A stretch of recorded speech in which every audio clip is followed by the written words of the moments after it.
श्रीवत्सचिह्नमिश्रेभ्यो नम उक्तिमधीमहे यदुक्तयस्त्रयी कण्ठे यान्ति मङ्गलसूत्रताम् श्रीवत्सचिह्नमिश्रेभ्यो नम उक्तिमधीमहे यदुक्तयस्त्रयी कण्ठे यान्ति मङ्गलसूत्रताम् श्रीवत्सचिह्नमिश्रेभ्यो नम उक्तिमधीमहे यदुक्तयस्त्रयी कण्ठे यान्ति मङ्गलसूत्रताम्. ஸ்ரீமத் பரமஹம்சேத்யாதி யதுகிரி யதிராஜ ஜீயர் சுவாமியினுடைய ஆக்ஞானுசாரமாக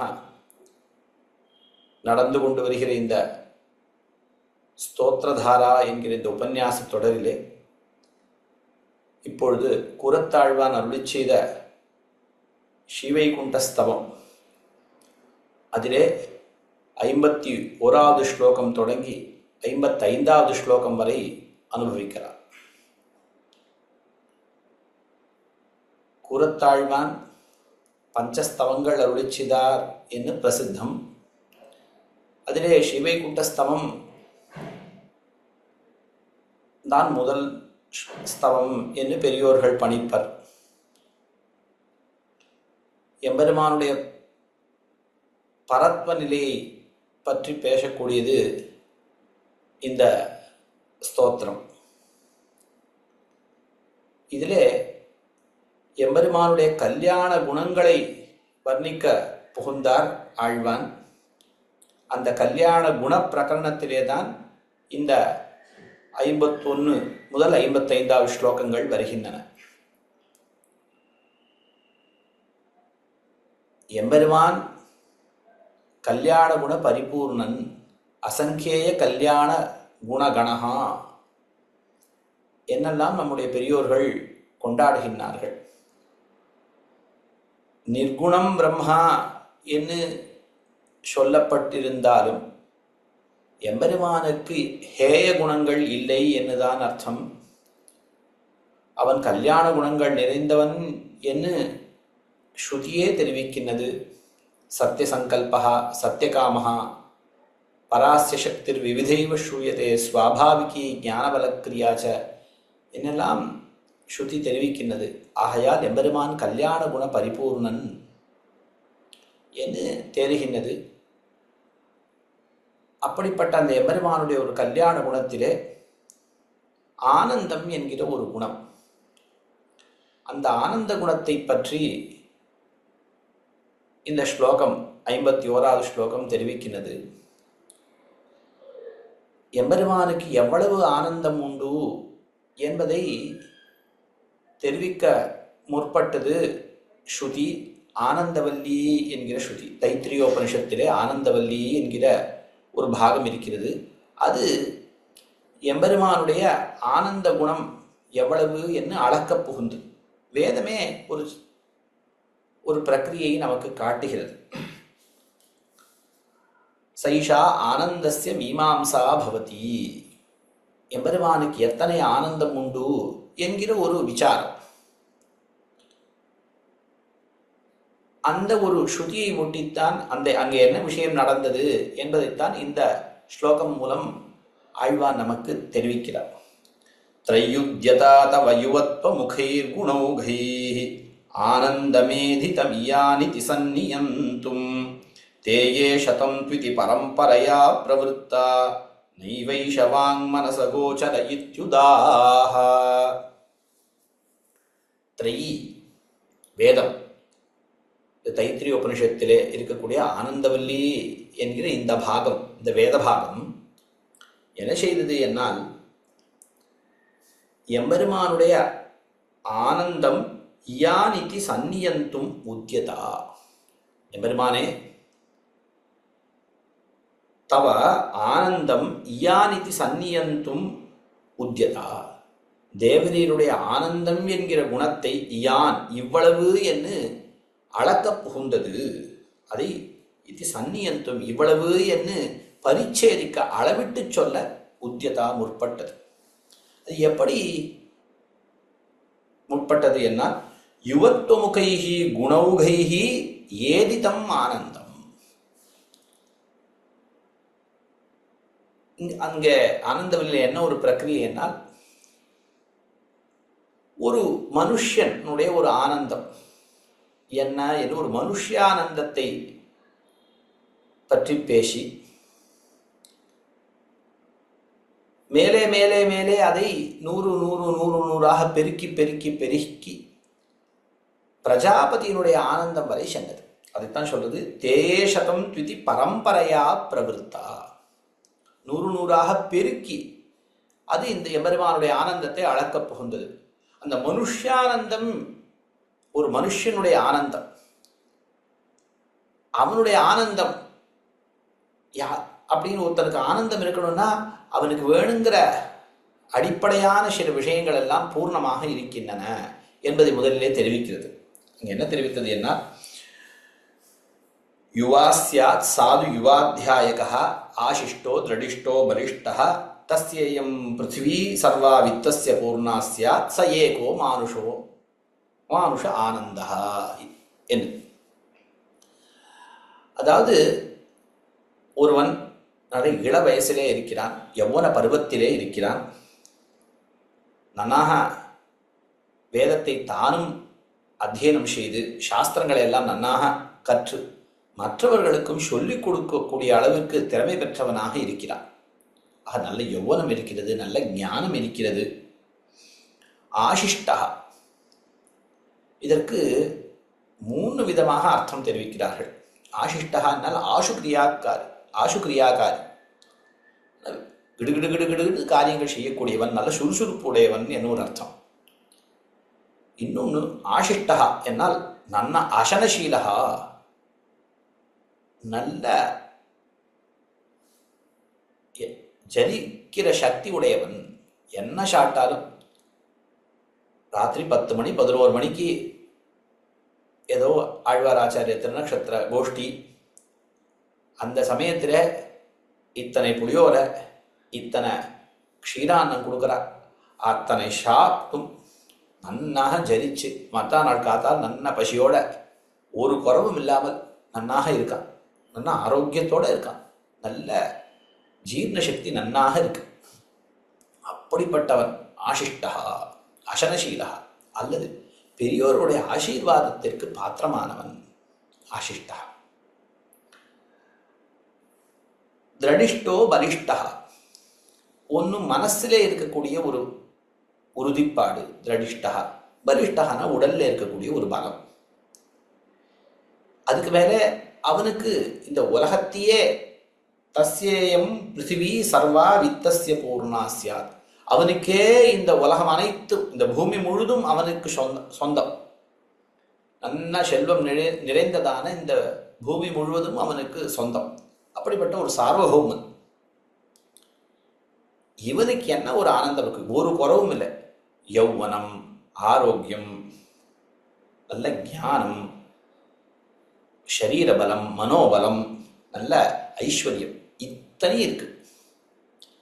இப்படிப்பட்டவனுடைய ஒரு மனிதன், அவனுடைய ஆனந்தம் ஒரு யூனிட்னு வச்சுக்க வேண்டியது. இதுக்கு மேலே ஒரு 100 மடங்கு இதை 100ஆக பெருக்கினால் வரக்கூடிய ஒரு ஆனந்தம். இந்த ஆனந்தத்தை என்ன சொல்வார்கள் அப்படின்னா மனுஷ கந்தர்வர்கள் என்று சில பேரை சொல்றது. இதெல்லாம் சின்ன ஒரு மனுஷ கந்தர்வர்கள், தேவகந்தர்வர்கள், அதாவது மனுஷனாக இருந்து கொண்டு தவத்தினாலே கந்தர்வர்களுடைய ஒரு தன்மையை பெற்றவர்கள் மனுஷ கந்தர்வர்கள். ஆக ஒரு மனுஷனை காட்டும் 100 மடங்கு ஆனந்தமுடையவர்கள் மனுஷ கந்தர்வர்கள். அவர்களை காட்டிலும் 100 மடங்கு ஆனந்தமுடையவர்கள் தேவகந்தர்வர்கள், தேவயோனியிலேயே கந்தர்வர்களாக பிறந்தவர்கள். அதற்கு மேலே 100 மடங்கு ஆனந்தமுடையவர்கள் ஆஜான தேவர்கள் என்று, அதாவது ஷௌதக்க கிரியைகளை செய்து அதனாலே ஒரு தேவலோகத்தை அடைந்தவர்கள். கர்மதேவர்கள் என்று க்ஷமிக்கணும், ஆஜான தேவர்கள் என்பது ஸ்மார்த்த கர்மங்களை செய்து தேவலோகத்தை அடைந்தவர்கள். கர்மதேவர்கள் என்பவர்கள் ஸ்ரௌத கர்மங்களை செய்து, ஸ்ருதியிலே சொல்லப்பட்ட கர்மங்களை செய்து தேவலோகத்தை அடைந்தவர்கள். அதுக்கு மேலே தேவர்கள் 33 தேவர்கள், இந்த ஆதித்ய ருத்ராதிகள், வசுக்கள், அஸ்வினி தேவர்கள், ஹவிர்பாகம் பெறக்கூடியவர்கள். இவர்கள் தேவயோனியிலே பிறந்தவர்கள். அதற்கு மேலே தேவர்களுக்கெல்லாம் தலைவனான இந்திரன். இப்படி ஒவ்வொன்றாக 100 பெருக்கிக் கொள்ள வேண்டும். மனுஷனை காட்டிலும் மனுஷகந்தருடைய ஆனந்தம் 100 மடங்கு, மனுஷகந்தர்களை காட்டிலும் 100 மடங்கு தேவகந்தர்வர்களுடைய ஆனந்தம். அந்த தேவகந்தர்வர்களை காட்டிலும் 100 மடங்கு நடுவில் ஒரு பிதிருக்கள், சிரலோக பித்திருக்கள், சிரலோக என்கிற லோகத்திலே இருக்கக்கூடியவர்கள். அப்படிப்பட்ட பித்திருக்கள், அந்த பித்திருக்களுக்கு மேலே ஆஜான தேவர்கள் ஸ்மார்த்த கர்மங்களினாலே தேவலோகத்தை அடைந்தவர்கள். கர்மதேவர்கள் என்று அதற்கு பிற்பாடு சௌதக்கிரியினாலே தேவலோகத்தை அடைந்தவர்கள். அதற்கு மேலே தேவர்கள், இந்த பிரசித்தர்களான தேவர்கள். அதற்கு மேலே 100 மடங்கு ஆனந்தம் பெற்றவன் அந்த தேவர்களுக்கெல்லாம் தலைவனான இந்திரன். அவனுக்கு மேலே 100 பங்கு ஆனந்தம் உடையவர் ப்ரஹஸ்பதி, அந்த தேவ குருவான ப்ரஹஸ்பதி. அதற்கு மேலே 100 பங்கு ஆனந்தம் உடையவன் பிரஜாபதி. இங்கு பிரஜாபதி என்று சொல்லப்பட்டவர் பிரம்மா. தக்ஷ பிரஜாபதி முதலியவர்கள் அல்ல, பிரம்மா. இந்த பிரம்மாவினுடைய ஆனந்தத்தை 100 மடங்கு ஆக்கினார். அந்த பிரம்மத்தினுடைய ஆனந்தத்தை, இந்த எம்பெருமானுடைய ஆனந்தத்தை நாம் அளவிட முடியுமா என்று பார்த்தால் முடியவே முடியாது. அது எங்கேயோ இருக்கு எம்பெருமானுடைய ஆனந்தம். இப்படி தேயே சதம் அதை காட்டிலும் 100 மடங்கு, அதை காட்டிலும் 100 மடங்கு என்று இப்படி பெருக்கிக் கொண்டே போயிற்று வேதம். எம்பெருமானுடைய ஆனந்தத்தை அளக்க புகுந்தது. ஆனாலும் அதாலே அளக்க முடியவில்லை. எதோ வாச்சோ நிவர்த்தந்தே அப்பிராப்பிய மனசா சகா. அந்த வாக்குகளுக்கும் மனசுக்கும் எட்டாததாய் அந்த ஆனந்தம், அந்த பிரம்மத்தினுடைய ஆனந்தம் இருந்தது. அது நிவர்த்தமாகிவிட்டது என்று சொல்லி இதை ஆளவந்தார் தெரிவிக்கும் பொழுது தம்முடைய ஸ்தோத்திரத்னத்தை நீங்கள் கீழே அனுபவித்திருப்பீர்கள். உபர்யுபர்யப்ஜ புவோபி பூருஷான் பிரகல்பியதேயே சதமித்யனுக்கிரமாத் கிரஸ்துவதேகைக குணாவதீப்சயா சதாஸ்திதா நோத்யமதோதி சேரதே என்று. உபர்யுபர்யப்ஜ புவோபி பூருஷான், இந்த பிரம்மாவை கல்பித்து பிரம்மாவை காட்டும் 100 மடங்கு எம்பெருமானுக்கு ஆனந்தம் உண்டா என்று அளக்க புகுந்த வேதம். அது எம்பெருமானுடைய ஆனந்தம் எங்கோ இருக்கிறது. பிரம்மாவுடைய ஆனந்தம் மிக குறைவாக இருக்கிறது. இவ்வளவு உயர்ந்த ஆனந்தமே எம்பெருமானுடைய ஆனந்தத்தை பார்க்கும்பொழுது மிக குறைவாக இருக்கிறது. அஜகஜாந்தர வித்தியாசம் இருக்கிறது. பர்வத பரமாணு ஓட்டை வாசி இருக்கிறது. இது பரமாணு போல இருக்கிறது, அது பர்வதம் போல இருக்கிறது எம்பெருமானுடைய ஆனந்தம். ஆகையினாலே சரி, இந்த பிரம்மாவினுடைய ஆனந்தத்தை, பிரம்மாவுடைய ஆனந்தம்னு ஒரு ஆனந்தம் சொல்லிட்டு அந்த ஆனந்தத்தை இப்போ 1 யூனிட்ல வச்சு திருப்பி 100 பெருக்கி எம்பெருமானுடைய ஆனந்தம் இப்படியாவது வருமா? ஒரு பிரம்மானந்தத்தை மனுஷானந்த ஸ்தானத்தில் வைத்து திருப்பி 100 பெருக்கி அந்த பிரம்மானந்தத்தை, அதாவது எம்பெருமானுடைய ஆனந்தத்தை அளப்போம் என்று பார்த்து கடைசியில் அதுவும் முடியாமல் திருப்பி என்னன்னா எதோ வாச்சோ நிவர்த்தந்தே இன்னும் அது நிகழ்காலமா இருக்கு. இன்றளவும் அந்த வேதமானது அளந்து கொண்டே இருக்கிறது. தன்னுடைய முயற்சியிலே சற்றும் தளராத ஒரு கதையில கேட்போமே, அது போல சற்றும் தளராமல் அளந்து கொண்டே இருக்கிறது. உபர்யுபரி அப்ஜ புவோபி பூருஷான் பிரகல்பிய தேயே சதமித்யனுக்கிரமாத். உபர்யுபரி மேலே மேலே மேலே, அப்ஜபுவோபி பூருஷான். ஏன்னா இந்த ஸ்ருதியில நேரே அப்படி இல்லை. எக்ஸ்பிளிசிட்டா பிரம்மாவுக்கு மேலே பல பேரை கல்பித்தார்கள்னு இல்லை. ஆனால் ஆளவந்தா தெரிவிக்கும் பொழுது அப்ஜபுவோபி பூருஷான் உபர்யுபரி பரிகல்பியான்னு சொல்லியிருக்கார். அருளிச்சேத உபர்யுபரி அப்ஜபுவோபி பூருஷான் பிரகல்பியான்னு அளவந்தார் அருளிச்சேத சந்தை. ஆகினால இது மேலும் அப்படி கல்பித்துக் கொண்டே இருக்கிறதுன்னு நாம் கொள்ள வேண்டும். இதனால் என்ன ஆயிற்று என்னால் இது அளக்க முடியாதது, எம்பெருமானுக்கு அபரிச்சின்னமான ஆனந்தம், மிகுந்த ஆனந்தம் உண்டு என்று சொல்லப்பட்டதாயிற்று. அது வாக்குக்கும் மனசுக்கும் அப்பாற்பட்டது. எதோ வாச்சோ நிவர்த்தந்தே அப்பிராப்பிய மனசா சக. ஏதோ வாச்சோ நிவர்த்தந்தே, அந்த அளக்க முடியாமல் வாக்குகள் திரும்பி வருகின்றன. சில சமயம் வாக்கால சில விஷயத்தை சொல்ல முடியாது, மனசுக்கு அது புரியும். இங்கு அப்படியும் இல்லை, இது வாக்குக்கும் எட்டவில்லை மனதிற்கும் எட்டவில்லை என்று சொல்லித்து ஸ்ருதி. அதுதான் சொல்ற, த்ரையுத்யதா தவ யுவத்வ முகைர் குணௌகைஹி ஆனந்தம் ஏதிதம் யானிதி சந்நியந்தும் தேயே சதம் த்விதி பரம்பரையா பிரவருத்தா நைவைஷவாங் மனசகோச்சர இத்யுதாஹ. பெருமானே, த்ரை ஸ்ருதியானது தவ ஆனந்தம், தேவருடைய ஆனந்தத்தை சந்நியந்தும் உத்தியதா, இயானிதி சந்நியந்தும் உத்தியதா, தேவருடைய ஆனந்தத்தை இவ்வளவு என்ன அளவிட புகுந்தது. அந்த ஆனந்தம் எப்படிப்பட்டது? யுவத்வமுகைஹி குணவுகைஹி ஏதிதம், யௌவனம் முதலிய குணங்களாலே நனாக வளர்ந்து இருக்கதான், அதிகமாக இருக்கக்கூடியதான ஆனந்தம்.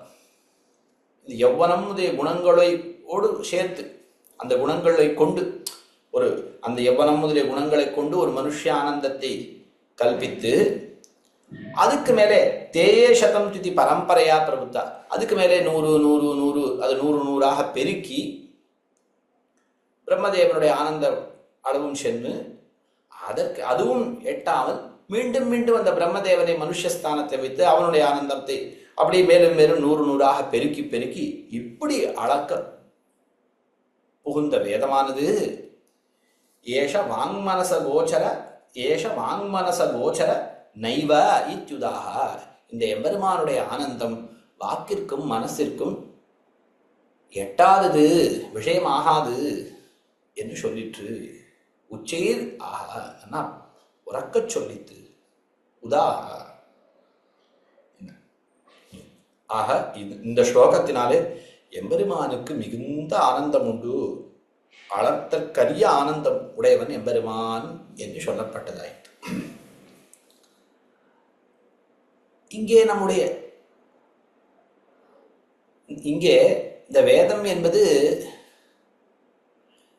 ஆனந்த குணத்தை மட்டும் அளக்க புகுந்தது என்று தோத்தினாலும், மற்ற கல்யாண குணங்களை பற்றியும் இந்த வேதமானது தெரிவிப்பதிலே தாற்பயம் கொண்டதாக இருக்கிறது. அதனால்தான் ஆளவந்தா தெரிவிக்கும் பொழுது, உபர்யுபர்யப்ஜ போபி பூருஷான் பிரகல்பியதேயே சதவித்யனுக்கிரமாத் கிரஸ்வத் ஏகைக குணாவதீப்சயா சதாஸ்திதா நோத்தியமதோதி சேரதே என்று தெரிவித்தார். ஏகைக குணாவதீப்சையா, அங்கு ஆனந்த குணத்தை அளக்க புகுந்தாலும், சைஷா ஆனந்தஸ்ய மீமாம்சா பவதின்னு இருந்தாலும், அங்கே நாம் பார்த்தோமேயானால் மற்ற குணங்களுடைய பிரஸ்தாவம் இருப்பதாலே அவைகளை பற்றியும் சொல்லுவதிலே இந்த ஸ்ருதிக்கு தாற்பயம் உண்டு என்பது தெரிகிறது. அதைத்தான் ஆளவந்தார் சூச்சனை பண்ணினார். அதைத்தான் இங்கே ஆழ்வானும் நமக்கு காட்டித் தருகிறார். ஏவம் தயா சதுரயா தவ யௌவனாத்யாக சர்வே குணாः சஹ சமஸ்த விபூதிபிஷ்ச பிரவ்யாஹிருதாஸ்யு அவதீரயந்தः வாசாமகோச்சர மகாமஹிமான ஏவ. இந்த ஸ்ருதி மேரழ பார்க்கும் பொழுது ஆனந்த குணம் ஒன்றை மட்டும் அளக்க புகுந்தது என்று தோத்தினாலும், அந்த ஸ்ருதியானது யௌவனம் முதலிய குணங்களையும் சொல்வதிலே தாற்பயம் கொண்டது என்றுதான் நாம் கொள்ள வேண்டும். ஏவம் தயா சதுரயா, இந்த தச்சப்தத்தாலே தயா என்கிற சொல்லினாலே இந்த கீழே சொல்லப்பட்ட த்ரை, கீழ் ஸ்லோகத்தை சொல்லப்பட்ட அந்த த்ரை என்கிற பதமானது அந்த த்ரை என்ற பதத்தினாலே சொல்லப்பட்ட வேதமானது குறிக்கப்படுகிறது. இப்படி இந்த ஆனந்த குணத்தை அளக்க புகுந்த இதே பிரகாரத்திலே மற்ற குணங்கள், தேவரையருடைய மற்ற குணங்கள், தவ யௌவனாத்யாக சர்வே குணாக, மற்ற எல்லா குணங்களையும் பற்றி பேசுகிறது இந்த வேதம். அதனால்தான் ஒன்றை பேசினாலும் மற்றவற்றிலும் தாற்பயம் கொண்டு இது ரொம்ப சதுரமாக காரியம் பார்க்கிறது, ரொம்ப கட்டிகாரத்தனமாக அந்த ஸ்ருதியானது காரியம் பார்க்கிறது. அதான் சொல்றார், தெரிவிக்கிறார். ஏவம் தயா சதுரையா, சதுரையா என்று அருளி செய்கிறார் ஆழ்வார். அதாவது மீமாம்சா சாஸ்திரத்திலே தந்திரம் என்ன ஒன்று சொல்லுவார்கள்.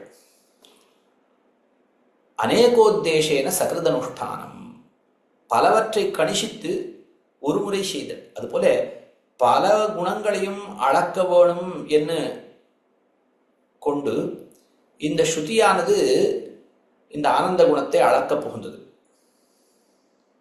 அதனால்தான் அந்த ஆனந்த குணத்தை அளவிடும் பொழுதே, மனுஷியானந்தத்தை அளவிடும் பொழுதே மற்ற குணங்களை எல்லாம் பிரஸ்தாவம் செய்து இப்படிப்பட்ட குணங்களோடு கூடினால் ஒரு மனுஷியானந்தம் அப்படின்னு ஒரு விஷயத்தை சொல்லிது. இல்லைன்னா ஏதோ மற்ற விஷயங்களை, குணங்களை பற்றி பிரஸ்தாவம் இல்லாமல் மிகுந்த ஆனந்தமுடையவனாக ஒருவன் இருக்கிறான், லோகத்திலே இருக்கக்கூடிய ரொம்ப ஒரு ஆனந்தமுடையவன், ஏதோ சொல்லி பல குணங்களை சொல்லி அப்படிப்பட்ட குணங்களுடைய ஒரு மனுஷன், அவனுக்குள்ள இருக்கக்கூடிய ஆனந்தம் ஒரு பாயிண்ட் என்று சொல்லி மேலே மேலே 100 சொல்லிட்டு வந்தது. இப்போ இந்த மனுஷனுடைய ஒரு ஆனந்தத்தை நாம் பார்க்கும் பொழுது அதில் என்னென்ன குணங்களை பற்றிய பிரஸ்தாவம் வந்தது? யௌவனம் வந்தது. அவன் நல்லா அத்தியாபகனாக இருக்கிறான், அப்போ அவனுக்கு நல்ல ஞானம் இருக்கு, மற்றவர்களுக்கும் சொல்லிக் கொடுக்கக்கூடியவன். யுவாஸ்யாத் சாது யுவாத்தியாயகா, தன்னோடு கூட படிக்கிறவர்களுக்கெல்லாம் சொல்லிக் கொடுக்கக்கூடியவன் அப்படின்னா நல்ல ஞானம் படைத்தவனாக இருக்கிறான்னு தெரியுது. யௌவனம்ங்கிற குணம் இருக்கு, ஞானம்ங்கிற குணம் இருக்கு அவனுக்கு. அதுக்கு மேல நல்லா பலிஷ்டா, நல்ல பலமுடையவன், சரீரத்திலே பலமுடையவன் அவன். நல்ல ஆசிஷ்டா, சீக்கிரமாக காரியங்கள் செய்யக்கூடியவன் என்னெல்லாம் பார்த்தோம். ஏன்னா நல்ல சாமர்த்தியங்கள்லாம் அவனுக்கு இருக்கு, மனதில் உறுதிப்பாடு இருக்கு, ஒரு காரியத்தை செய்வோம் என்கிற உறுதிப்பாடு இருக்கு. இப்படிப்பட்ட ஒரு தைரியம்ங்கிற ஒரு குணம். இந்த அதுக்கு மேலே அவனுக்கு இருக்கக்கூடிய செல்வம், இந்த சமஸ்த பூமண்டலத்தையும் ஆளக்கூடியவன், செல்வம் நிறைந்த சமஸ்த பூமண்டலத்தையும் ஆளக்கூடியவன் அவனுடைய ஐஸ்வர்யம்ங்கிற ஒரு குணம். ஆக ஞானம், பலம், ஐஸ்வர்யம், சக்தி, இந்த மாதிரி குணங்களை பற்றியும் ஒரு பிரஸ்தாபம் இங்கே ஏற்பட்டிருக்கிறது. அப்ப இது இதனாலே ஒரு ஆனந்தம் ஒருவனுக்கு கிடைக்கிறது. இதை 100 வளர்த்து கொண்டே போய் பிரம்மானந்தத்தை பார்த்து, அதை பிரம்ம சதுர்முக ஆனந்தத்தை சொல்லி அதை காட்டிலும் 100 மடங்கு எம்பெருமானுடைய ஆனந்தம்னு சொன்னால் இல்லவே இல்லை, அது எங்கேயோ இருக்கு. அப்ப இந்த எம்பெருமானுடைய பிரம்மாவினுடைய ஆனந்தத்தை 100 பெருக்கும் பொழுது இந்த குணங்களும் வளர்ந்து கொண்டே வரும். இந்த ஒரு மனிதனுக்கு இருக்கக்கூடிய ஒரு ஞானம், பலம், சக்தி, வீரியம், அந்த ஒரு ஐஸ்வர்யம், இதை காட்டிலும் எத்தனையோ மடங்கு ஞான, பல, ஐஸ்வர்ய சக்திகள் பிரம்மாவுக்கு அதிகமாக இருக்கும். அப்ப அதை காட்டிலும் 100 மடங்கு பார்த்தான் நம்ம பெருக்கினோமே. ஆனால் எம்பெருமானுடைய ஆனந்தம், எம்பெருமானுடைய மற்ற குணங்கள் வருமானு சொன்னா அதெல்லாம் எங்கேயோ அளத்தற்கு அரியதாக இருக்கிறது. ஆகையினால மற்ற குணங்களை சொல்வதிலும் தாற்பயம் கொண்டது இந்த ஆனந்தவல்லி. ஏவம், அதுதான் தெரிவிக்கிறார். ஏவம் தயா சதுரையா சஹ, க்ஷமிக்கணும், ஏவம் தயா சதுரையா தவ யௌவனாத்யாஹ சர்வே குணாஹ சஹ சமஸ்த விபூதிபிஷ்ச பிரவ்யாஹ்ருதா ஸ்யுஹு. இந்த ஆனந்தவல்லி என்கிற ஸ்ருதியினாலே இதே ரீதியிலே எம்பெருமான் தேவரீருடைய யௌவனம் முதலிய அனைத்து குணங்கள், அதாவது யௌவனம், ஞானம், பலம், சக்தி, அதெல்லாம் அப்படிப்பட்ட கல்யாண குணங்கள் சமஸ்த விபூதிபிஷ்ட சஹ, மற்ற செல்வங்களோடு இந்த பிருத்திவி இருக்கக்கூடிய செல்வத்தை சொன்னால் இல்லையா, மனுஷ ஆனந்தத்தை அளக்கும் பொழுது, அதாவது தஸ்யம் பிருத்திவி சர்வா வித்தஸ்ய பூர்ணான்னு, இதை காட்டு 100 பெருக்கிண்டே போனோன்னா எம்பெருமான் உபய விபூதி நாதன் என்பது தன்னுடைய அதை இந்த இதை காட்டு 100 மடங்கு பெருசு. ஒரு பிரம்மதேவன் என்ன ஆகும்? பிரம்மதேவன் சொன்னா 7-14 லோகங்கள் ஆளக்கூடியவன் ஒரு மனுஷன், இது ஆளக்கூடியவன். இந்திரன் வந்தா பூர்போஸ்வகான் 3 லோகங்களை ஆளக்கூடியவன், அவனுடைய செல்வம். பிரம்மதேவன் சொன்னா அவன் ஒரு ஒரு பிரம்மாண்டத்தை ஆளக்கூடியவன். அதை 100ஆக பெருக்கினா ஒரு 100 பிரம்மாண்டங்களை ஆளக்கூடியவன் வரும் அவனோட ஐஸ்வர்யம். அவ்வளவுதானா? எத்தனையோ கோடி கோடி கோடி கணக்கான பிரம்மாண்டங்கள் இருக்கின்றன. அது மட்டும் இல்லாமல் எவ்வளவோ பெருசு நித்திய விபூதி அத்தனையும் ஆளக்கூடியவன். அதனால தான் ஐஸ்வர்யத்திலும் எம்பெருமான் எங்கேயோ இருக்கான். இப்படி அனைத்து எம்பெருமானுக்கு மற்ற கல்யாண குணங்கள், இந்த ஐஸ்வர்யம் எல்லாம் அளவிட முடியாததாக இருக்கிறது என்று காட்டப்பட்டதாயிற்று இந்த ஆனந்தவல்லி என்கிற ஸ்ருதியினாலே. அதான் சொல்ற பிரவ்யாஹிருதாஸ்யு அவதீன் அவதீரயந்தா. அதுக்கு எந்த ஒரு அவதியுமே கிடையாது. அந்த அவதிகளை எல்லாம் இது திரஸ்கரிக்கிறது, எல்லாத்தையும் இல்லை செய்கிறது அப்படின்னு சொன்னான். அவதீன் அவதீரயந்தா. மேலும் வாசாம் அகோச்சர மகாமகிமானேவ. இது வாக்குக்கு எட்டாததான மிகுந்த பெருமை படைத்தது அந்த கல்யாண குணங்களும் அந்த ஐஸ்வர்யமும். வாக்குக்கு எட்டாததான மிகுந்த பெருமை கொண்டதுன்னு சொன்னா என்ன அர்த்தம்? கொண்டவர்கள்னா வாக்குங்கிறது உபலட்சணம். வாக்குக்கும் மனசுக்கும் எட்டாததான மிகவும் பெருமை கொண்டவர்கள் இந்த கல்யாண குணங்களும் இந்த ஐஸ்வர்யமும், எம்பெருமானுக்கு இருக்கக்கூடிய ஐஸ்வர்யமும் என்று சொல்லுவதிலே இந்த ஸ்ருதிக்கு நோக்கு உண்டு என்பதை இங்கே காட்டி கொடுக்கிறார் இந்த 52வது ஸ்லோகத்தினாலே ஆழ்வார். அடுத்து எம்பெருமானுடைய இந்த சங்கல்பம், இந்த ஜகத்தை உற்பத்தி செய்யும் காலத்திலே எம்பெருமானுக்கு இருக்கக்கூடிய எம்பெருமான் செய்யக்கூடிய இந்த சங்கல்பத்தினுடைய பெருமையை காட்டுகிறார் ஆழ்வான் அடுத்த ஸ்லோகத்தில்.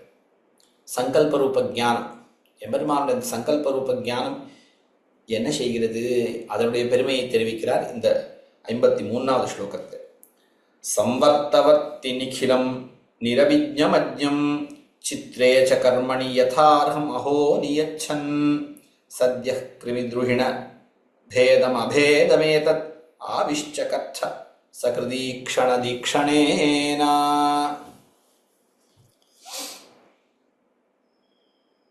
எப்பொழுதும் சிருஷ்டியை பேசும் பொழுது பிரளயம் முன்னாக தான் கிரந்தங்களிலே சிருஷ்டி பேசப்படுகிறது. சிருஷ்டி என்பது என்ன? பிரளய காலத்திலே உருமாய்ந்து கிடந்த இந்த சேதனாச்சேதனங்களை மீண்டும் ஒரு நாம் இன்று காணக்கூடிய ஒரு ரீதியிலே செய்வது. சேதனாச்சேதனங்கள் மிகவும் சூக்ஷ்மமான ஒரு நிலையிலே, நம்மாலே புரிந்து கொள்ள முடியாத ஒரு நிலையிலே இந்த பிரளய காலத்திலே இருக்கின்றன. அவைகளை இப்பொழுது நாம் புரிந்து கொள்ளும்படியாக இந்த நாமரூபங்களோடு ஆக்குதல், அதுதான் சிருஷ்டி என்பது.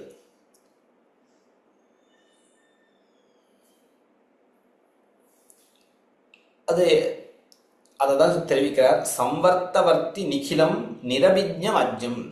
இங்கே முக்கியமாக இந்த பிரளய காலத்திலே இருக்கக்கூடிய இந்த ஒரு சேத்தனர்களுடைய ஒரு நிலையை தெரிவிக்கிறார்.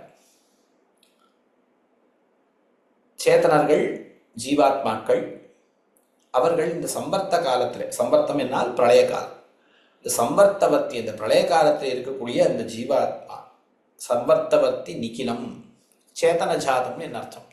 இந்த பிரளய காலத்தில் இருக்கக்கூடிய அனைத்து இந்த ஜீவராசிகள் எப்படி இருக்கா?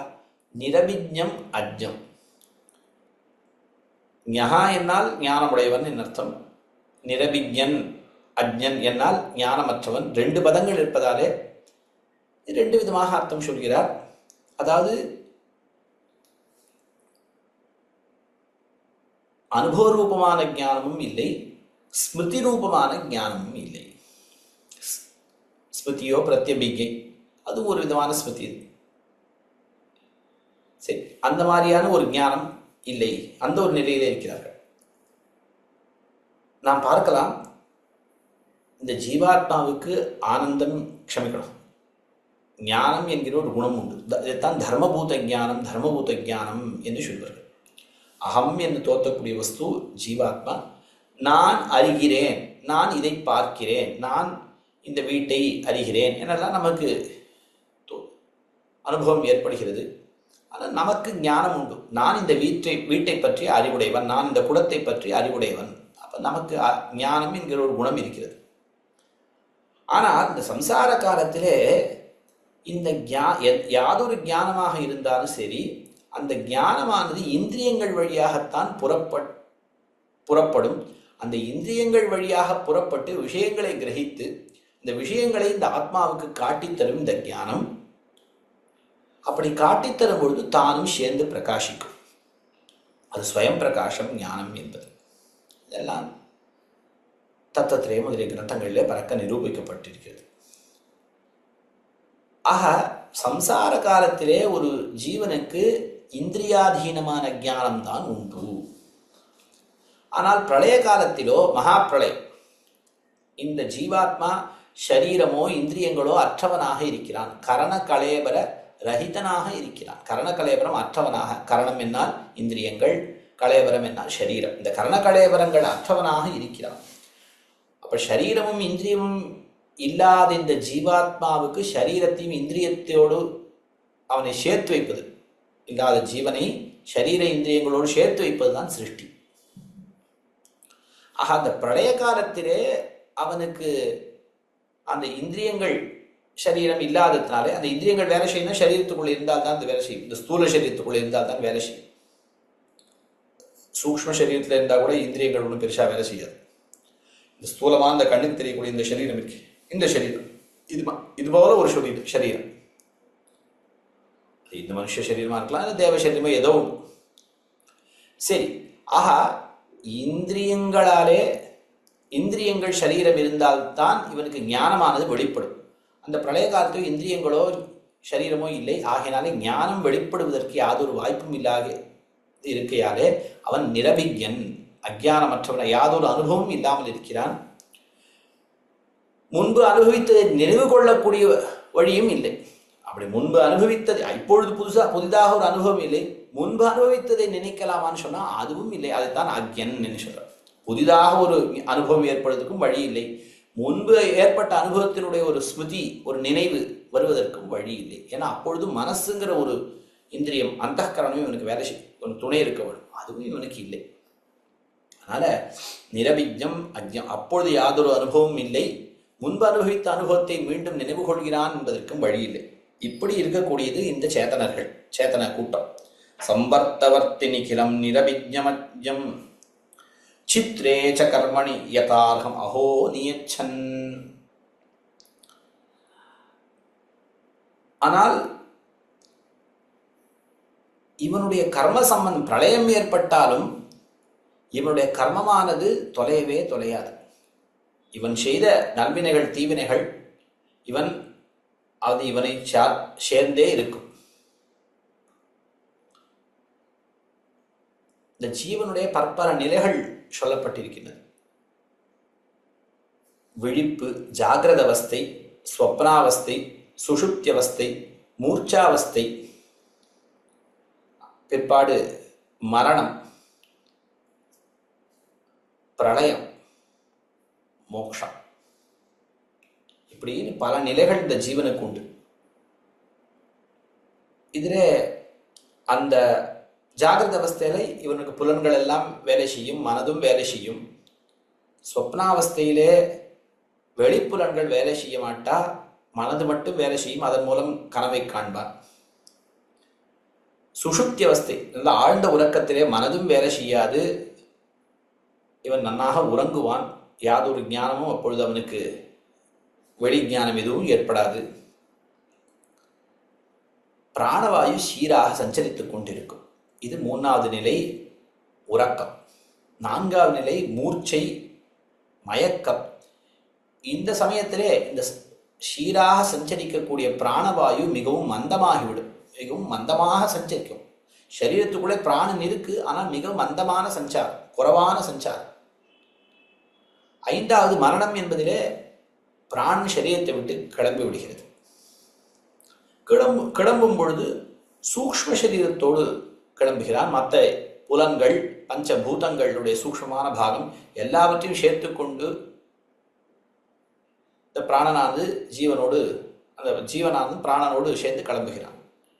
ஆனால் மற்றொரு சரீரத்தை அடைய இவனுக்கு ஒரு வாய்ப்பு உண்டு. சூக்ஷ்ம சரீரம் இவனோடு இருக்கிறது, வேறொரு ஸ்தூல சரீரத்தை அடைகிறான். இப்படி போயிட்டே இருக்கு.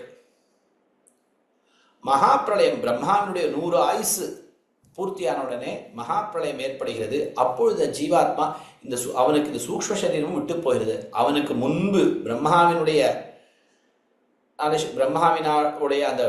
சிருஷ்டி ஆரம்பம், இந்த பிராகிருத சிருஷ்டி, பிரம்மாவினுடைய முதல் சிருஷ்டியில கொடுக்கப்பட்ட அந்த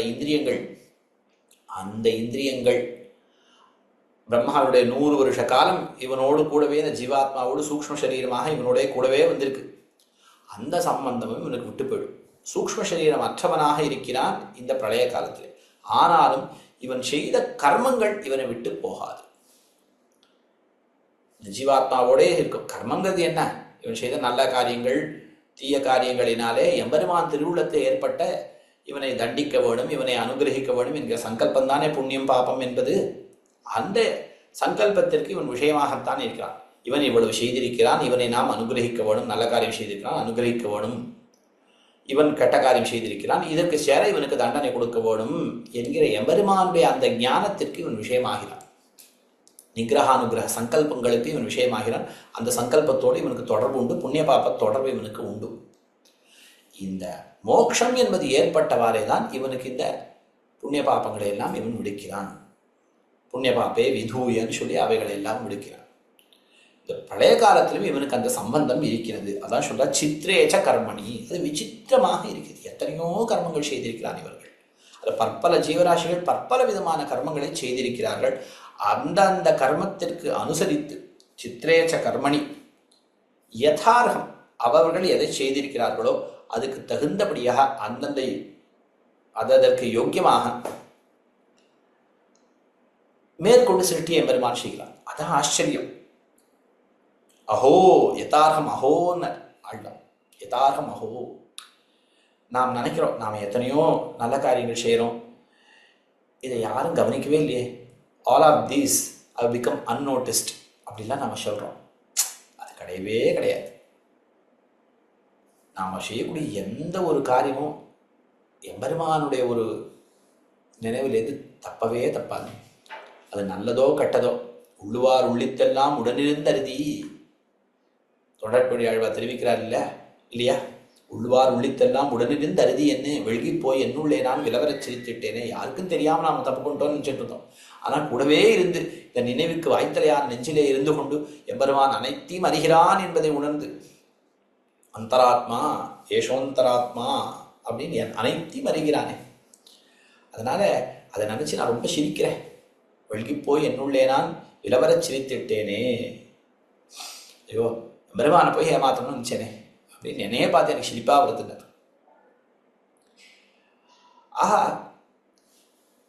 அந்த எந்தெந்த கர்மங்கள் இவர் பண்ணியிருக்கானோ அதுக்கு உண்டான ஒரு சின்ன ஒரு நல்ல காரியம் பண்ணியிருந்தா கூட அதுக்கு கூட எம்பெருமான் என்ன செய்யலாம்? அதுதான் இந்த சொப்பனத்தின் மூலமாக எம்பெருமான் நமக்கு அந்த சின்ன கர்மங்கள், அது ரொம்ப ரொம்ப லாங் லாஸ்டிங்காக இருக்காது. ஒரு சின்ன சொப்னத்தில் ஏதோ கொஞ்சம் சுகம் நமக்கு ஏற்படுதுன்னா, ஏதோ ஒரு சின்ன சுகம் நாம் ஒரு நல்ல ஒரு காரியம் நம்ம ஒன்று பண்ணியிருப்போம், அது அந்த சின்ன சுகத்தை கொடுத்து எம்பெருமான் அதுக்கு உண்டான ரிவார்டை பண்ணிவிடுறோம். தப்பு பண்ணாலும் அதே போல சின்ன தண்டனைகள், சின்ன தப்புக்கு சின்ன தண்டனை, பெரிய தப்புக்கு பெரிய தண்டனை. ஆனால் பிரபன்னனுக்கு ஒரு விஷயம் சொல்லியிருக்கு பிரசங்காஷோட, லகுர் தண்ட பிரபன்னஸ்ய. எம்பெருமான் திருவடியை பற்றினவர்களுக்கு கொஞ்சம் குறைச்சலான தண்டனை இருக்கட்டும்.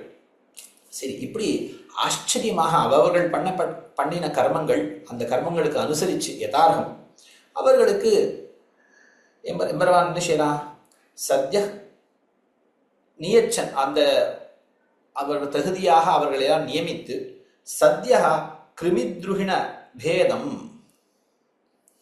ஒரே காலத்துல அவனுடைய கர்மத்துக்கு அனுசரித்து ஒருவனை கிருமியாக படைக்கிறான், ஒருத்தனை பிரம்மாவாக படைக்கிறான். கிருமித்ருஹிண பேதம், கிருமித்ருஹிண பேதம் ஏதத் விஸ்வம் ஆவிஷ்சகர்த்த. இந்த உலகத்தை நீ வெளிப்படுத்தினாய். எம்பெருமான் தன்னுடைய திருமேனியில ஒடுங்கி இருக்கக்கூடிய இந்த சேத்தனாச்சேத்தனங்களை ஆவிஷ்சகர்த்த வெளிப்படுத்தினான். இந்த அச்சேதனங்களை ஷரீரங்களாக இந்திரியங்களாக பரிணமிப்பித்து அதோடு இந்த ஜீவாத்மாவை சேர்த்து அவனுடைய கர்மத்திற்கு அனுசரித்து 4 விதமான சரீரங்கள், தேவன், மனுஷன், விலங்கு, தாவரம். அதான் இங்கே கிருமித்ருகிண வேதம். ஒரு கிருமியாகவோ பிரம்மாவாகவோ, பிரம்மா தொடங்கி ஒரு புழு அளவாக ஏதோ அவர்களுடைய புண்ணிய பாபத்திற்கு ஏற்ப அது சாஸ்திரங்களே அதில் பறக்க சொல்லப்பட்டிருக்கு. ஒருவன், அதாவது இந்த ஸ்தாவர யோனியும் இந்த ஜங்கம யோனியும் பாப யோனிகள்னு சொல்லப்பட்டிருக்கு. தேவயோனி என்பது புண்ணிய யோனியாக சொல்லப்பட்டிருக்கு.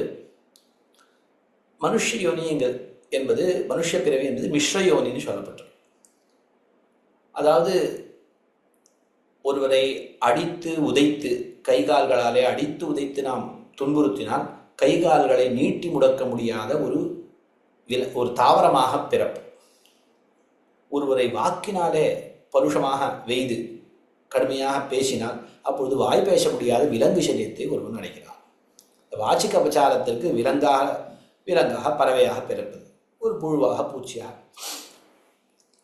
அந்த வாச்சிக அபச்சாரத்துடைய ஏற்றம் இறக்கத்திற்கு சேர அந்த விலங்குகளில் எத்தனையோ தாரதமியம். ஒரு புழுவாகவும் பிறக்கலாம், ஆணையாகவும் பிறக்கலாம், ஒரு பசுவாகவும் பிறக்கலாம். அந்த பசு நல்ல ஒரு நம்பெருமாளுக்கு விஸ்வரூபத்துக்கு, பெரிய பெருமாளுக்கு விஸ்வரூபத்துக்கு அழக்கூடிய ஒரு பசுவாக இருக்கலாம். புண்ணியம் அதிகமாக, ஏதோ கொஞ்சம் புண்ணியமும் சேர்ந்து இருந்ததுன்னா, ஏதோ ஒரு இது இருந்தது. பெரும்பாலும் அந்த பாப்பத்தில் கொஞ்சமாக பண்ணியிருந்தது, நல்ல ஒரு ஆணையாக பிறக்கலாம். ரொம்ப அதிகமாக பண்ணியிருந்துன்னு சொன்னால் ஒரு கிருமியாக, ரொம்ப பாப்பம்னா ஒரு கிருமியாக அப்படிலாம் பிறக்கும்.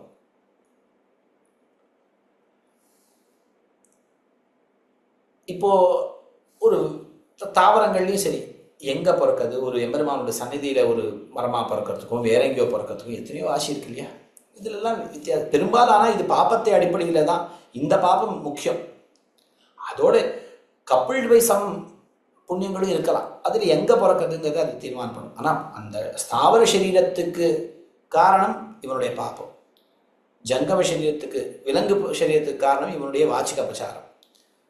ஸ்தாவர சரீரத்துக்கு காரணம் இவனுடைய காய்க அபச்சாரம். தேவஜாதியில் தேவர்களாக பிறக்கிறான்னு சொன்னால் அவன் மிகுந்த புண்ணியம் பண்ணிடணும். அதுலேயும் இந்த புண்ணியத்தில் வாசி இருந்தால் மிகுந்த புண்ணியம் பண்ணிடணும்னா ஒரு பிரம்மாவாகும், கொஞ்சம் குறைச்சலாக பண்ணவன இந்திரன், இந்த மாதிரி பல தேவர்களாக பிறக்கப்படுறான். அந்த தேவன் ஏன்னா இந்திரனாலே 3 லோகங்களே ஆளக்கூடியவன். அப்போ நல்ல புண்ணியமுடையவனாக இருக்கணும். பிரம்மாவை காட்டு கொஞ்சம் குறைச்சல் தான், மற்ற தேவர்களை காட்டு அவர்களையும் ஆள்றான் இல்லையா? ஆகினால கொஞ்சம் அதிகமான புண்ணியமுடையவனாக இருக்கணும். இப்படி கிருமித்ருகிண மனுஷ ஜாதிங்கிறது புண்ணியம் பாபம் என்பது கலந்து இருக்கக்கூடிய ஒரு பிறவி. அதுலேயும் தாரதமியங்கள்ல அவனுடைய புண்ணிய பாபத்துக்கு உண்டான ஏற்ற தாழ்வுக்கு சேர இதுலேயும் ஏற்ற தாழ்வுகள் உண்டு. இப்படி கிருமித்ருகிண பேதம் எம்பெருமான் என்ன பண்றான், சத்தியா ஒரே ஒரு க்ஷணத்துல எல்லாம் யுகபத் படைக்கிறான் எல்லாத்தையும். இங்கே நம்ம பூர்வாச்சாரியர்கள் சொல்லக்கூடிய ஒரு முக்கியமான ஒரு வார்த்தையை இங்கே ஆழ்வான் காட்டி தருகிறார். யௌகபத்தியம் அனுகிரக காரியம் அப்படின்னு நம்முடைய பெரியோர்கள் தெரிவிப்பார்கள். அதாவது ஒரே சமயத்தில் இந்த அனைத்து உலகத்தையும் ஒரே சமயத்தில் எம்பெருமான் படைக்கிறானே. அதாவது இந்த சயின்ஸில் எவல்யூஷன் இத்தியாதிகள்லாம் சொல்கிறான். ஆனால் நம்ம பொறுத்த வரைக்கும் ஒரே சமயத்தில் இந்த உலகம் எல்லாம், இந்த தாவரம், விலங்கு, மனுஷன், தேவர் எல்லாம் ஒரே சமயத்திலே தோன்றினார்கள் என்பது நம்முடைய பெரியோர்களுடைய கருத்து. அதாவது இந்த சிருஷ்டியில வரக்கூடிய அந்த தேவ, மனுஷ்ய, ஜங்கம, ஸ்தாவர இந்த ஒரு வேறுபாட்டிற்கு அந்தந்த ஜீவராசியினுடைய புண்ணிய பாபம் காரணம். ஆனால் இவைகளெல்லாம் ஒரே சமயத்திலே பலனை, அவனுடைய கர்மங்கள் எல்லாம் ஒரே சமயத்திலே பலனை கொடுக்கிறது என்பதற்கு காரணம் எம்பெருமானுடைய சங்கல்பம் தான். நான் இன்னும் இதை விவரிக்கிறேன், அடியேன் விவரிக்கிறேன். அதாவது இந்த சிருஷ்டி தசையில இந்த ஜீவாத்மாக்கள் வெவ்வேறு காலத்திலே வெவ்வேறு செயல்களை செய்கிறார்கள். அதனுடைய பயனை, அதற்குண்டான ஒரு பயனை அவர்கள் பெறுகிறார்கள். வெவ்வேறு காலத்தில் ஒவ்வொருத்தரும் பேசிக்கொள்ளாமல், ஒருத்தருக்கு ஒருத்தர் பேசிக்கொள்ளாமல் வெவ்வேறு தினசான காரியங்களை எல்லாம் செய்கிறார்கள். இதெல்லாம் ஒரே சமயத்தில் கல்மினேட் ஆகி இவர்களுக்கு இந்த சிருஷ்டி காலத்தில் எல்லாம் ஒன்றாக அத்தனை ஒரு ஒரு பிரம்மாவினுடைய ஒரு திபரார்த்த காலம் வந்து ஒரு சிருஷ்டின்னு சொன்னால் எம்பெருமானுக்கு எத்தனை, பிரம்மாவுக்கு எத்தனை ஆயுசு உண்டோ அத்தனை சிருஷ்டி உண்டு. அதுதான் சிருஷ்டி காலம். அதே போல ஒரு பிரம்மாயுசு காலம் பிரளயம், மகா பிரளயம். அதுக்கு பிற்பாடு திருப்பி இந்த சிருஷ்டி ஆரம்பிக்கும் பொழுது அத்தனை ஜீவராசிகள் பண்ணின கர்மங்களும் ஒன்றாக சேர்ந்து கல்மினேட் ஆகி ஒரு பரிபக்குவமான ஒரு தசையை அடைந்து இந்த உலகம் உண்டாருதுன்னு சொன்னா அது எம்பெருமானுடைய சங்கல்பம் இல்லாமல் அது நடக்கவே நடக்காது. அது எம்பெருமானுடைய ஒரு அனுகிரகத்தால் தான். சில பேருக்கு நான் சரீரம் கொடுப்பேன், சில பேருக்கு சரீரம் கொடுக்க மாட்டேன்னு எம்பெருமான் சொன்னான்னா நம்ம என்ன பண்ண முடியும்? எம்பெருமான் தன்னுடைய கருணையினாலே அனுகிரகத்தாலே ஒரே சமயத்தில் எல்லாருக்கும் அவர்களுடைய கர்மத்தை அனுசரித்து சரீரத்தை கொடுக்குறான். ஆனால் சரீரத்தை கொடுக்குறான்.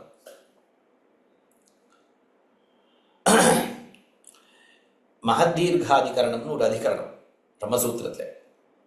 அது இந்த நியாய வைசேஷிகர்கள் அவர்களுடைய மதத்தை கண்டிக்கிற ஒரு அதிகரணம், இந்த வைசேஷிகர்களை கண்டிக்கக்கூடிய ஒரு அதிகரணம். அதில் அவர்கள் என்ன சொல்கிறார்கள்? பரமாணுக்கள் தான் இந்த உலகத்திற்கு மூலப்பொருள், உபாதான காரணம் என்று. அதில் சொல்லும் பொழுது எம்பெருமானார் ஒரு யுக்தியை கையாள்கிறார்.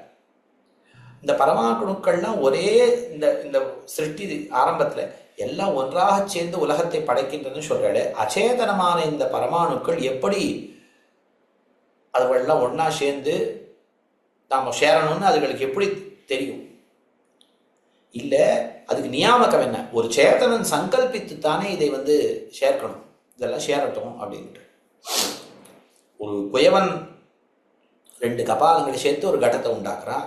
ஒரு ஷேணியன் நூல்களை எல்லாம் சேர்த்து ஒரு துணியை உண்டாக்கணும். அதுபோல யாரோ ஒரு சேத்தனன் தானே இது எல்லாத்தையும் சேர்த்து உண்டாக்கணும். ஒரு சேத்தனன் இல்லாமல் தனியாக சுதந்திரமாக இந்த பரமாணுக்கள் காரியம் செய்யுமா கேள்வி கேட்குறேன்.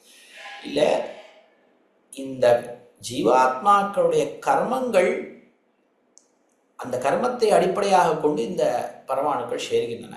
அந்த ஜீவாத்மாக்களுடைய கர்மங்கள், அது கர்மங்கள் என்றைக்குமே தானே இருக்குன்னா, அந்த கர்மங்கள் பரிபக்குவமான ஒரு நிலையை அடையும் பொழுது இவைகள் எல்லாம் ஒன்றாக சேர்கின்றன. அப்போ அந்த சமயத்தை தான் அவைகள் எல்லாம் ஒன்றாக ஒரு கல்மினேட்டிங் பாயிண்ட் வருது. அவைகள்லாம் பரிபக்குவமான ஒரு நிலையை அடைகின்றன அந்த ஜீவாத்மாக்களுடைய கர்மங்கள். அப்போ எம்பெருமான் நான் தெரிவிக்கிறேன், அனந்தர்களான ஜீவர்கள், இன்ஃபினிட், நம்மளால சொல்ல முடியாது எத்தனைன்னு, அத்தனை ஜீவர்கள் வெவ்வேறு காலத்திலே ஒருவருக்கொருவர் பேசிக்கொள்ளாமல் செய்த அத்தனை கர்மங்களும் ஒரே சமயத்தில் பலனை கொடுக்க தொடங்குகின்றன என்று சொல்வது, என்று கொள்வது அப்பிராமாணிக்கம். இது பிரமாணத்துக்கு சேரவே சேராது. எல்லாருக்கும் ஒரே சமயத்தில், நம்ம லோகத்தில் அப்படி எங்கேயாவது அப்படி பார்த்துருக்கோமா? வெவ்வேறு சமயத்தில் ஒவ்வொருத்தர் வெவ்வேறு விதத்தில் அவளை காரியம் பார்க்குறா, எல்லாத்துக்கும் ஒரே சமயத்தில் பலன் கிடைக்கிறதுன்னு இல்லவே இல்லையே. அதனால வெவ்வேறு காலங்களில் வெவ்வேறு பலன்களை அனுபவித்துக் கொண்டிருக்கிறார்கள். இப்போ நான் பார்க்கணும், ஏதோ ஒரு ஆக்சிடென்ட் நடக்கிறது. ஒரு ரயில் ஆக்சிடென்ட், ரொம்ப ஒரு பிரசித்தமானது, அரியலூர் ரயில் ஆக்சிடென்ட்னு ஒரு 1950களில் ஒன்று நடந்தது. ஏதோ ஒரு அதில் பல பேர் உயிர் மாண்டார்கள். ஒருவர் தெய்வாதீனமாக தப்பித்தார். நாம் என்ன சொல்கிறோம் அங்கே காரணம்? இப்போ கூட சமீபத்தில் ஒன்று அப்படி அகமதாபாத்லையோ எங்கேயோ நடந்ததுன்னு சொல்கிறோம். ஒரு பிளேன் கிராஷ் ஆகிடுத்து, பல பேர் மாண்டு போனார்கள், ஒருத்தர் மட்டும் தப்பிச்சுட்டார். இதுக்கு என்ன காரணம்? அவர்களெல்லாம் இந்த துன்பத்தை, அவர்கள் பிராணம் போகணும்னு அவர்களுக்கு லிখিதம் இருக்கு, இவனுக்கு ஜீவன யோனி அந்த அதிர்ஷ்டம் இருக்கு, இந்த ஜீவன அதிர்ஷ்டம் இருக்கு, இவனுக்கு வாழணுங்கிற அந்த புண்ணியம். ஸோ மற்ற வாழ்தெல்லாம் ஒரு பக்குவமான நிலையை அடைச்சிது. இவனுக்கு அந்த மாதிரி இல்லை. ஏதோ நிலை அவனுக்கு அந்த துன்பம் ஏற்பட்டு பிராணம் போகணும்னு இருக்கு. இவனுக்கு அந்த அப்படி சேரலை. சில பேர், குறிப்பிட்ட பேருக்கு சேர்ந்துருக்கு. எல்லாருக்கும் ஒரே சமயத்துலேருந்து ஆகலையே, ஒருத்தன் தப்பிச்சானா இல்லையா? ஆகையினால, ஆனால் இங்கே ஒரே சமயத்தை அத்தனை ஜீவாத்மாக்களுக்கும் சரீரம் கிடைக்கிறது. அப்படி ஒரு இந்திரியங்கள் சரீரம் அவனுக்கு செயல்படுவதற்கு ஒரு தகுதி உண்டாதுன்னு சொன்னால் அது எம்பெருமானுடைய அனுகிரகம்தான். அந்த தங்களுக்குள்ளே இருக்கக்கூடிய பரஸ்பர பேதத்துக்கு காரணம் அவர்களுடைய கர்மங்கள். அதுல எம்பெருமானுடைய ஜூரிஸ்டிக்ஷன் எதுவும் கிடையாது. எம்பெருமானுடைய ஒரு பங்கு வகிப்புங்கிறது எதுவும் பங்கு வகிப்பு கிடையாதுன்னா அவன் அதுல பட்சபாதம் எதுவும் காட்டதில்லை. அவர்கள் என்ன கர்மங்கள் செய்திருக்கிறார்களோ அந்த கர்மத்துக்கு தகுந்த மாதிரி அவனை கிருமியாகவோ பிரம்மாவாகவோ நடுப்பட்டவர்களாகவோ எப்படியோ படைக்கிறான். அதனால்தான் என்ன சொல்லிட்டுனா கிருமித்ருஹிண பேதம் அபேதம் ஏத்தது. வேறு எந்த ஒரு அபேதம்னு சொன்னா இதுல எந்த ஒரு வாசியும் கிடையாது, வைஷமியம் எந்த ஒரு வைஷமியமும் கிடையாது. இவன்கிட்ட கொஞ்சம் பட்சபாதம் ஓரவஞ்சனை அப்படிங்கிறதெல்லாம் கிடையவே கிடையாது. வைஷமியம் துளி கூட இல்லாமல் அபேதம். எல்லாருக்கும் அவர்கள் எவ்வளோ புண்ணியம் எவ்வளோ பாப்பம் இருக்கோ அதுக்கு தகுதியான ஒரு பலனை எம்பெருமான் கொடுக்கிறான். சரி, இந்த கர்மத்துக்கு அனுசரித்து எம்பெருமான் இந்த லோகத்தை ஏதத் ஆவிஷ்டகர்த்த, இந்த பூமி இந்த விஸ்வத்தை இந்த உலகத்தை எம்பெருமான் தன்னிடத்திலே ஒடுங்கியிருந்த இந்த உலகத்தை ஆவிஷ்டகர்த்த, அதை வெளிப்படுத்தினான். ஒண்ணுமே இல்லாததை எம்பெருமான் உண்டாக்கினாங்கிறது கிடையாது. நம்முடைய சம்பிரதாயத்தில் வஸ்துக்களுக்கு நிரன்வய விநாசம் என்பது கிடையவே கிடையாது. சான்வய விநாசம் தான். நிரன்வய விநாசம் தான் ஒண்ணுமே இல்லாம போறது, சூன்யமா போறது, அப்புறம் புதுசா உண்டாகுதுங்கிறது கிடையவே கிடையாது. சூக்ஷ்மமான நிலையை அடைந்தன இந்த சேத்தனா சேத்தனங்கள். அவைகள் ஸ்தூலமான ஒரு நிலையை அடையும்படி எம்பெருமான் செய்தான். அவைகள் எல்லாம் மறைந்து கிடந்தன.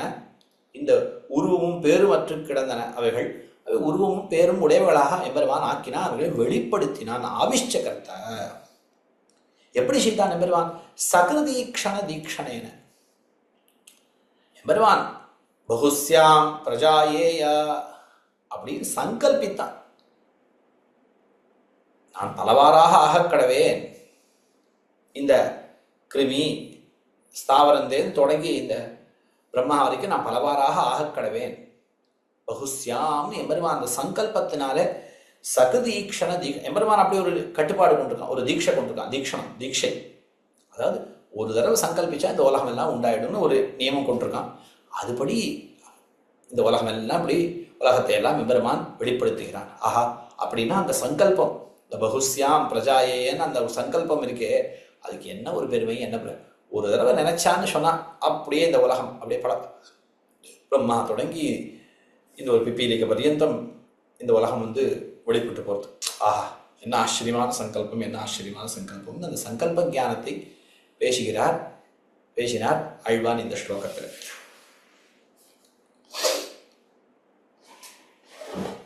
இதுல அடுத்த ஸ்லோகத்துல எம்பெருமானுடைய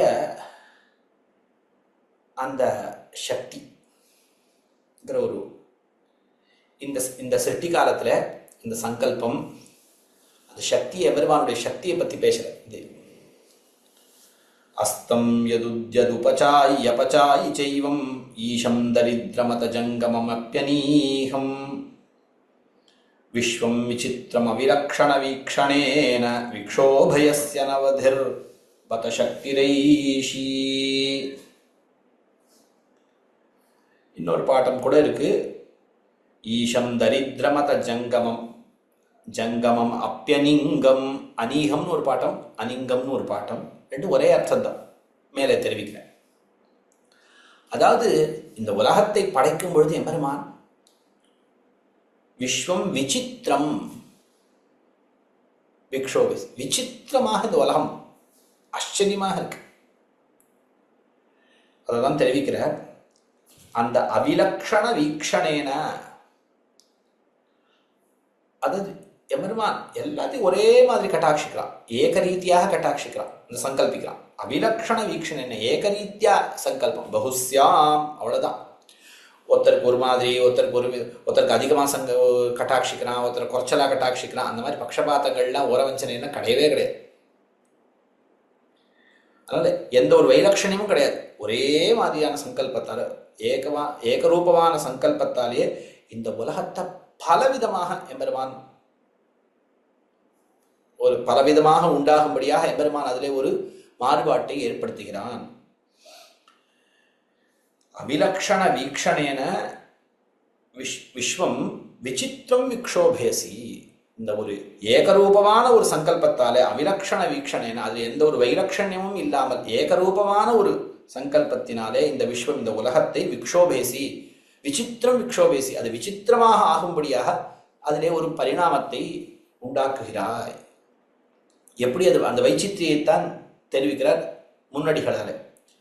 அஸ்தம் எது உத்யது, அங்கே இருக்கக்கூடிய பதார்த்தங்கள் நாம் பார்த்தோம், இந்த உலகத்தில் இருக்கக்கூடிய பதார்த்தங்கள் பார்த்தோம்னா ஒன்று தேய்ந்து கொண்டிருக்கிறது. அஸ்தம் எது, இங்கே எத்துங்கிறது எச்சப்தம் அப்படின்னு ஒரு சர்வநாம சப்தம் உண்டு, அந்த சப்தமாக நினைக்கக்கூடாது.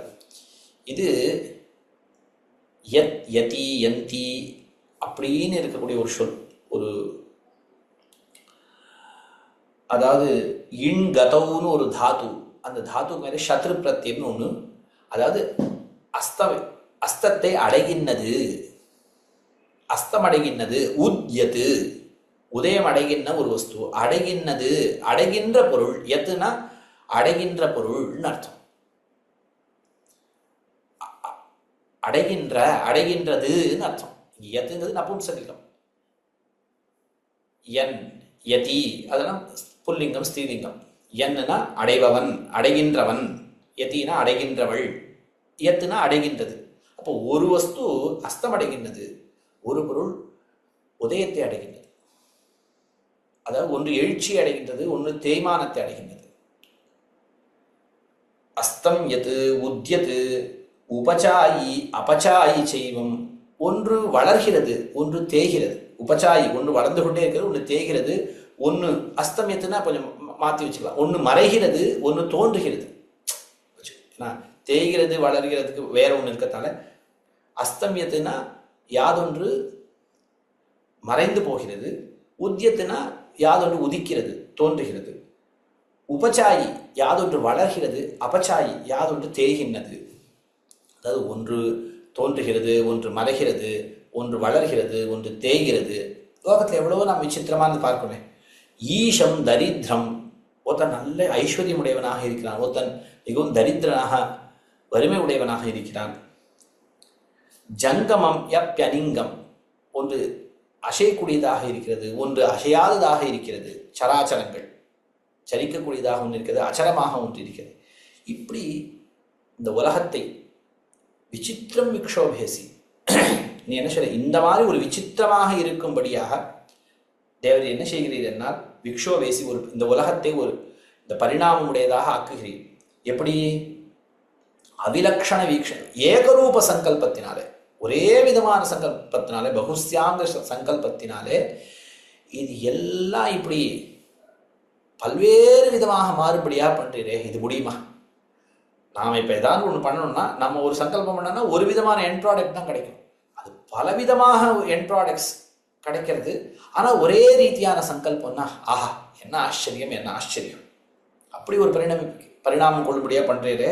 அனவதிர்பத சக்தி ரைஷி, இது மனுஷ சக்திங்கிறது அவ்வளவுதான்.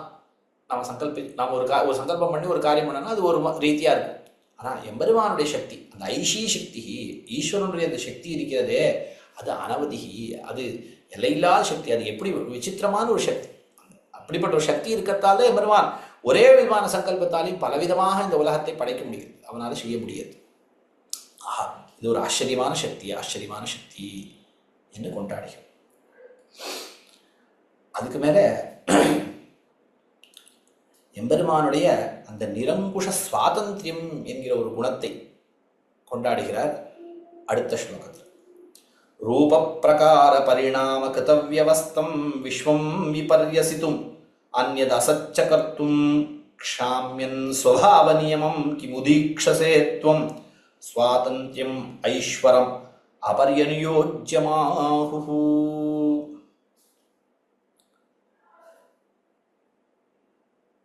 இந்த சிருஷ்டியை பற்றி தான் இதுவும் பேசுறது. இந்த ஸ்லோகமும் இந்த பிரளய காலத்திலே தன்னிடத்திலே ஒடுங்கி இருக்கக்கூடிய சேத்தனா சேத்தனர்களை, சூக்ஷ்ம தசையிலே இருந்த சேத்தனா சேத்தனர்களை எம்பெருமான் ஸ்தூல தசையை அடையும்படி செய்கிறான். ஸ்தூல சேத்தனா சேத்தனங்கள் ஆக்கியிருந்தான். இதுதான் சிருஷ்டி.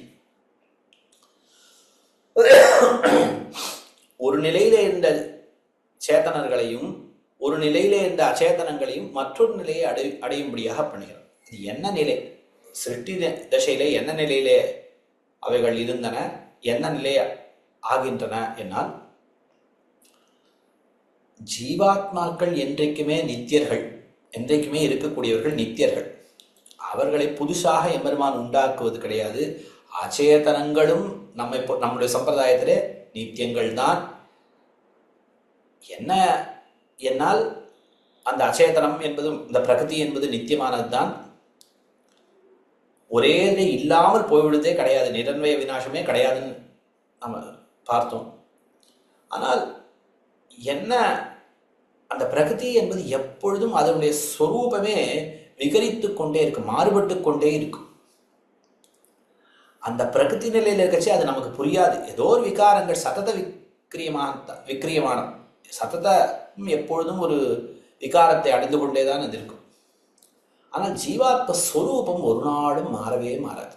ஜீவாத்மாவோட ஸ்வரூபம் ஒரே ஒருபடிப்பட்டு தான் இருக்கும். இந்த பிரகிருதியினுடைய ஸ்வபாவம் மாறுபட்டு கொண்டே இருக்கும். அதனுடைய தன்மை ஸ்வரூபம் மாறுபட்டு கொண்டே இருக்கும். ஜீவாத்மாவோட ஸ்வரூபம் மாறுபடாது. ஆனால் அவனுக்கு ஸ்வபாவமாக இருக்கக்கூடிய அந்த ஞானம், தர்மபூத ஞானம் இருக்கிறதே, அது சிருஷ்டி தசையில கொஞ்சம் விரிந்திருக்கும், ஞானம் கொஞ்சம் விரிந்திருக்கும். பிரளய தசையில மிகவும் சுருங்கி போயிருக்கும். ஒண்ணுமே இல்லைன்னு சொல்ல முடியாது, இருக்கும், இல்லாமல் போகாது, ரொம்ப சுருங்கி இருக்கும். ஆக ஜீவனுக்கு ஸ்வபாவ பரிணாமம் உண்டு.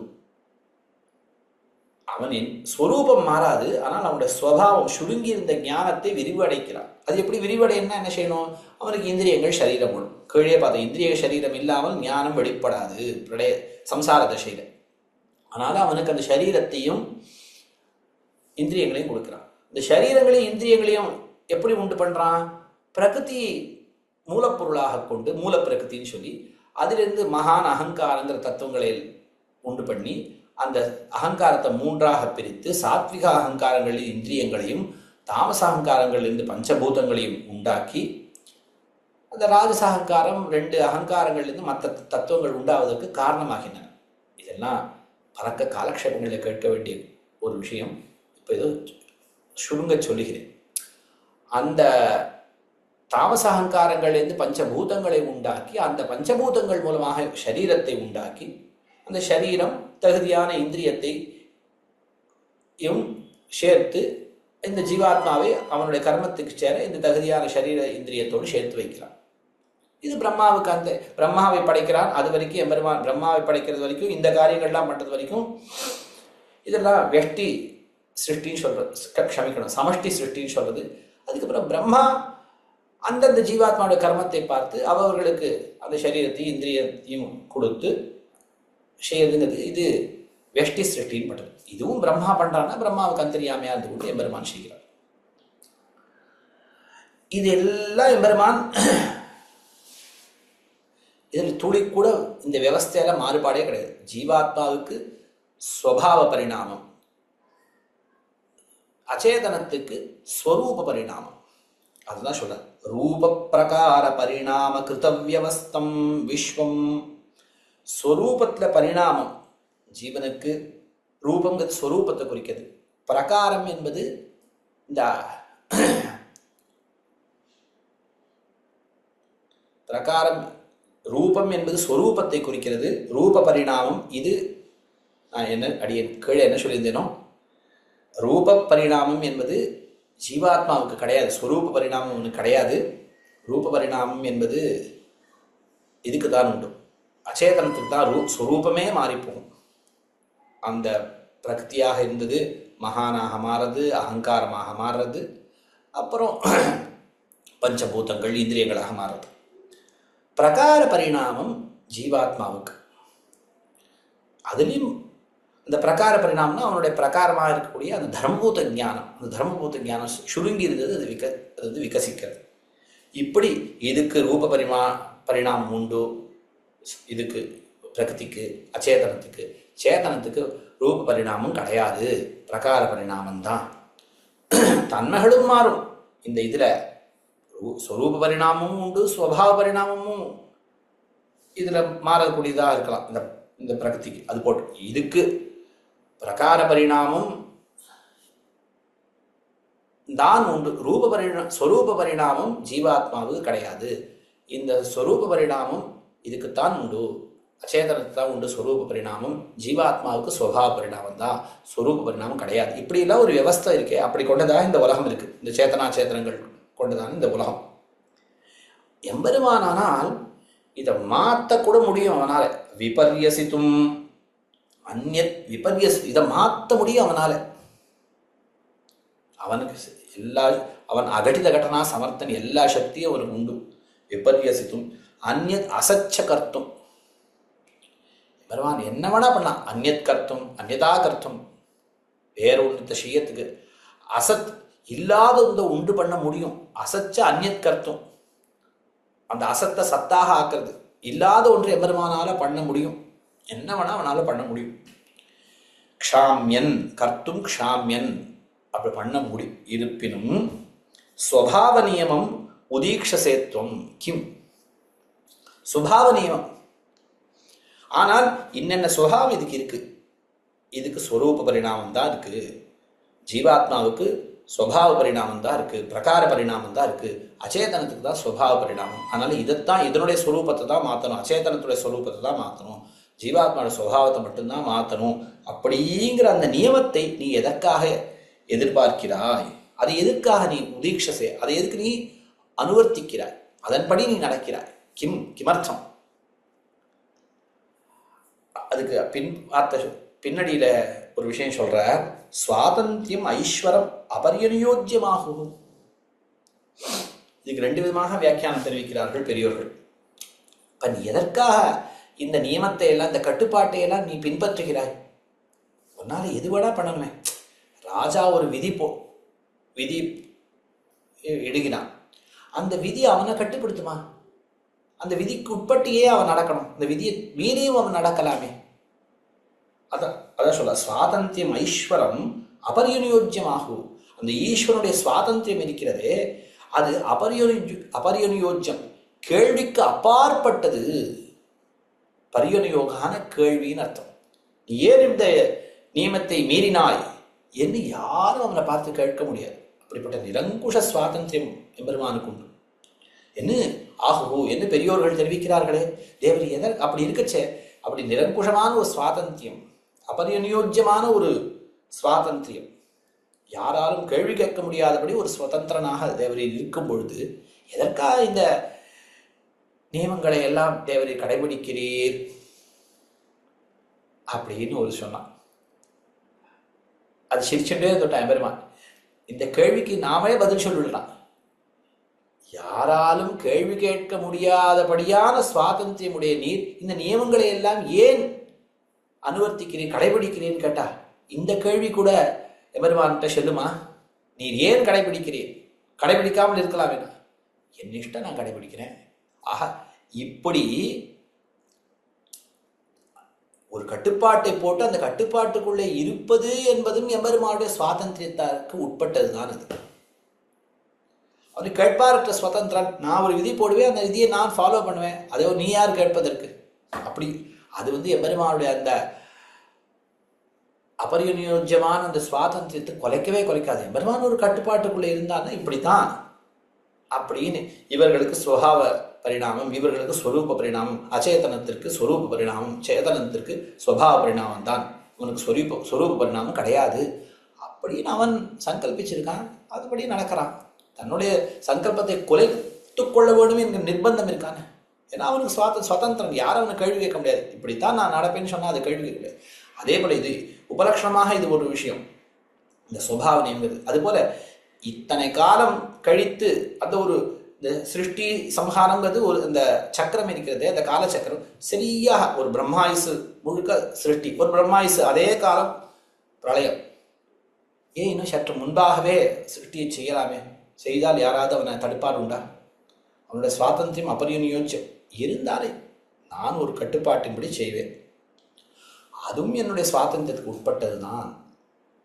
அதனால நீ இந்த நியமத்தை ஏன் இந்த நியமத்தை நீ கடைபிடிக்கிறாய், உனக்கு மிகுந்த ஒரு சுவாதந்திரம் இருக்கிறதே என்று பெரியவர்கள் சொல்கிறார்களே அப்படின்னு ஒரு அர்த்தம். அந்த உன்னுடைய சுவாதந்திரம் இருக்கிறதே யாரும் கேட்பார் அற்ற ஒரு சுவாதந்திரம், கேட்பாரற்ற சுதந்திரம். நீ கேட்க முடியாதபடியான சுவாதந்திரம் படைத்தவன் நீ. ஆகையினால் இந்த காரியத்தை நீ அனுவர்த்திப்பதை கூட யாராலும் கேட்க முடியாது.